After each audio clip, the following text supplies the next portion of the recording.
Hi there, this is Tony Byrne from the Resource Corporation, and I'm here with Duncan Fry from ARX.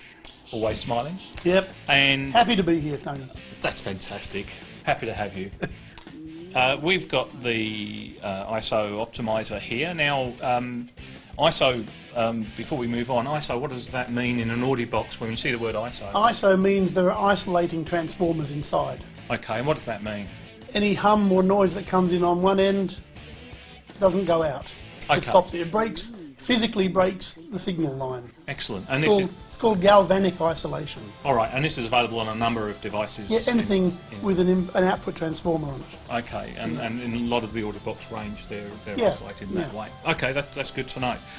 This particular device, I believe, is a solution for people who may be wanting to record. We're intercepting the signal from a device that just has an output.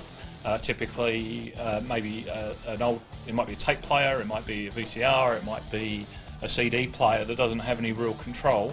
This intercepts the signal and allows us to adjust it. What's the story there? It's virtually an inline volume control. Mm-hmm. If you're archiving stuff, or you only have a source that's on a consumer item like a DVD, CD, VCR, reel-to-reel, cassette, whatever, they have no output control on levels.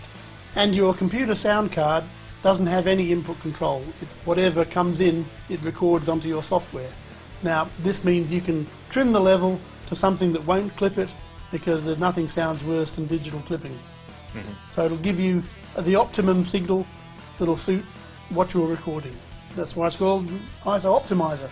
All right, so to summarise, this is allowing us to adjust the signal we get from a consumer device, whatever kind of media that is, and then adjust it for optimum levels for modern day computer recording, so that you avoid digital clipping. Yeah, because sometimes they come off very hot, especially old recordings, old cassettes.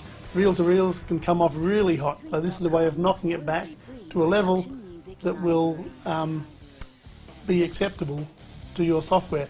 Now, you can often do a bit of that in the software itself, but it's still a big signal coming in, and it can even overload it then. So this is a good way of you can get your optimum level on the software, and you can bring it down to this. Using them both together will be perfect. And I guess that's also an issue, because even if you're using the same, let's say it's a cassette player, and the cassette player is consistent, you've worked out the level of that, but the recordings themselves might be at different levels. So again, this gives us that kind of control, which again the cassette player wouldn't allow us to do. Not really, no. It comes off the cassette player at whatever it was recorded at. So it covers both the variation of hardware and the variation of the media that you've got in that. Yeah, you can just adjust it to make it, tweak it so it's just right. So a good solution. Yeah, it's like Cinderella, you know, it's not too hot, not too cold, but just right. Wasn't that Goldilocks? Oh, was it Goldilocks? Shit, I don't know my fairy tales. And like everything else we make in ARX, it's made in sunny downtown Hyatt in Melbourne, in Australia.